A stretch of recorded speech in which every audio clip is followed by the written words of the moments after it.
Right now, 5 stocks are quietly setting up for one of the biggest rebounds of this decade, and almost nobody watching the market headlines even realizes it. While most people are chasing the same 3 or 4 names everyone else is talking about, there's a completely different opportunity forming just below the surface, and by the end of this video, you will know exactly which companies I'm putting my own money into for August 2026. If you are the kind of investor who likes buying good businesses when they are unloved rather than when they are already the talk of the town, stick around, because this is exactly that kind of setup. Before we get into it, if you find value in breakdowns like this, go ahead and hit that subscribe button right now, because Tickerhawk puts out research like this every single week, and you do not want to miss the next one. All right, let us get into it. We are going to count these down from 5 to 1, based on how strongly I feel about each one and how much conviction I actually have behind it. Every single stock on this list has one thing in common, and I will tell you what that is once we get to the end, but pay close attention, because there's a pattern here that most retail investors are completely missing. And honestly, that pattern is the whole reason I wanted to make this video in the first place, because once you notice it, you start seeing it everywhere, and it genuinely changes the way you read an earnings report from now on. Starting at number 5, we have Netflix. Now I know what you're thinking. This stock just got hammered after its last earnings report, and you are right, it did. If you pull up a chart right now, you will see the stock cut nearly in half from its highs, sitting around the $70 mark after trading well above $120 not that long ago. A year ago, this stock was priced like it could do no wrong, trading at over 60 times earnings, which in hindsight was simply too rich for any business, no matter how good it is. Today, it sits closer to 21 times forward earnings, and that is a completely different story. So what actually happened here? Revenue was still up 13% to around $12.5 billion for the quarter. Margins stayed healthy in the low 30s.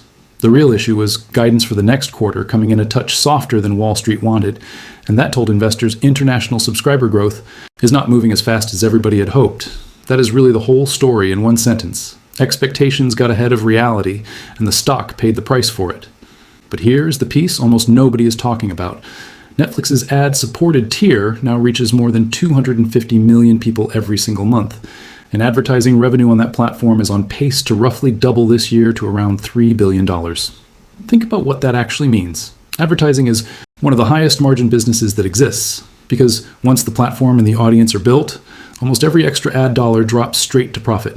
That is exactly why the company has gotten a lot quieter about reporting revenue per subscriber, because that number is getting harder to track cleanly now that so much of the growth is coming from advertising rather than subscription fees alone.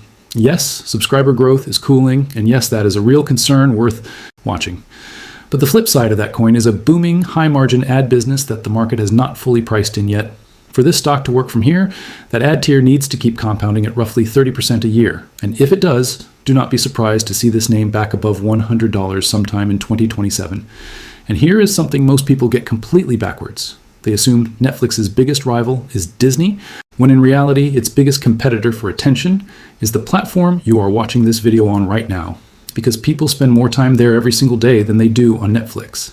That is the real battle happening behind the scenes, and it is one of the reasons I am watching this name closely heading into next year.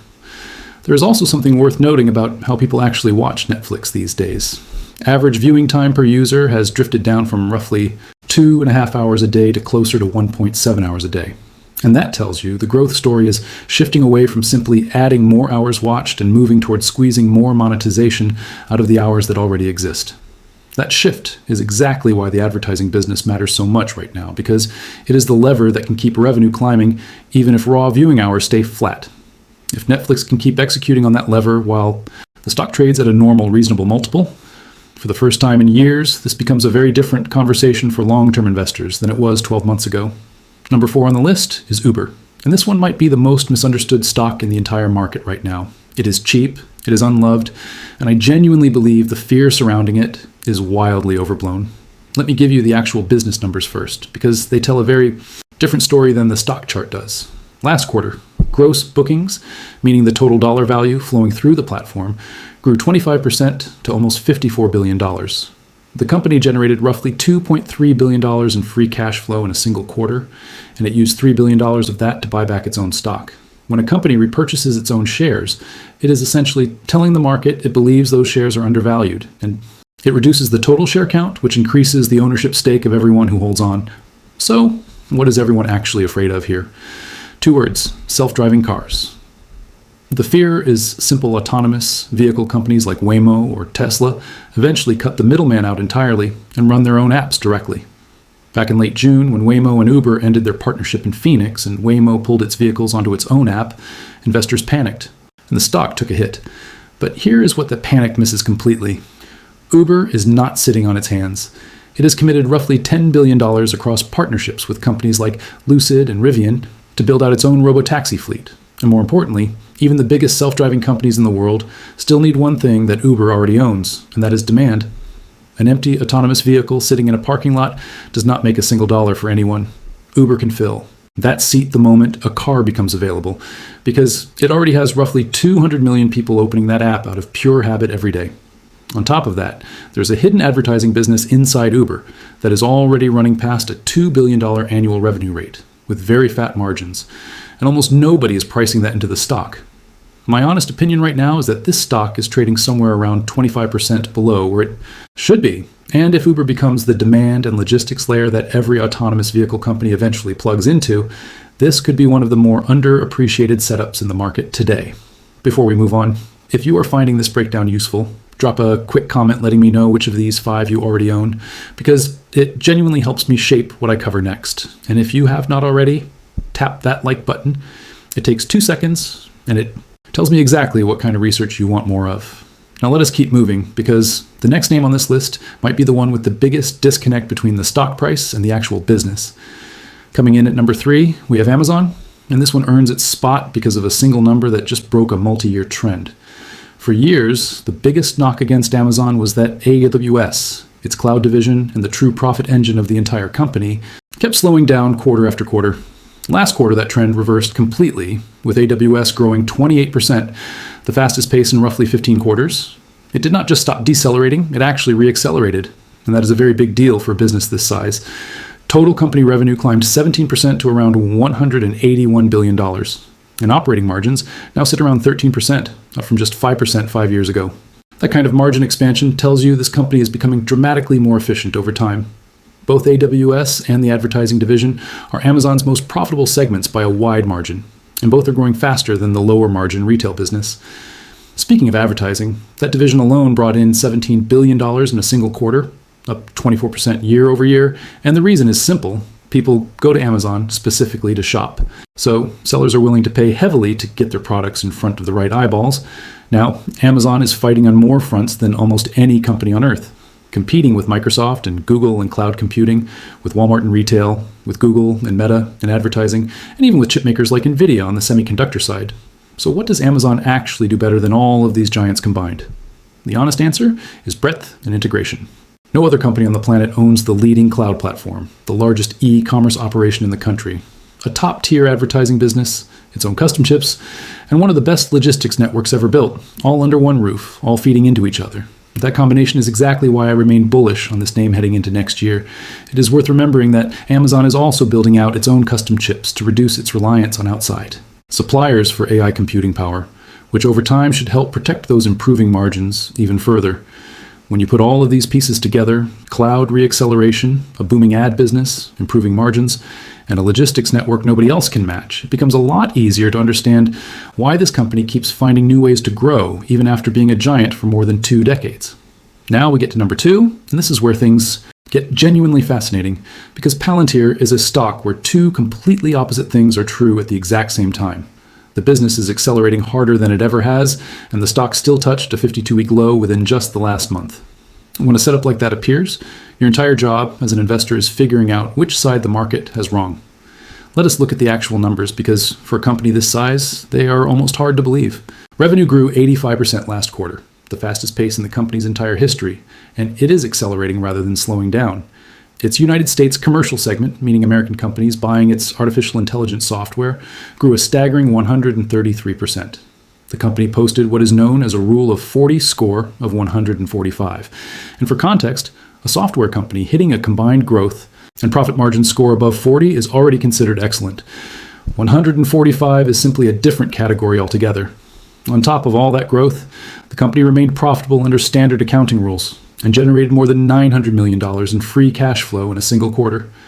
Growth and profitability, at the same time, is genuinely rare to find, And it is exactly why this stock commands such a premium valuation.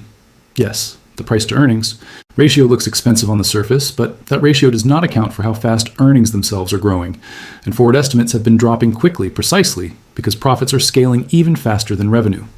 The biggest criticism bears keep repeating is around stock-based compensation, and that is a fair concern. But even that metric has been improving, dropping to around 12% of revenue and falling roughly 20% year over year. In plain terms, the company is finally growing into its share dilution instead of drowning in it. My honest take is simple. A business growing at this pace, at real scale, trading through a pullback like this one, tends to look like a gift in hindsight a year or two later.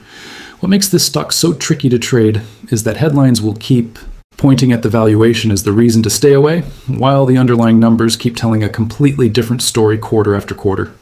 That kind of disconnect does not last forever, and when it eventually closes, it tends to close fast, which is exactly why I want this one firmly on your radar before that happens, rather than after. If you're still with me at this point, thank you. That tells me you are exactly the kind of investor this channel is built for, someone who wants the full picture instead of a 30-second headline. Go ahead and share this video with one person you know who is still only watching the same 3 or 4 stocks everyone else talks about, because this next pick might change how they think about the whole market. And finally, at number 1, my highest conviction pick for August, we have Meta. This is the name I am personally most excited about on this entire list.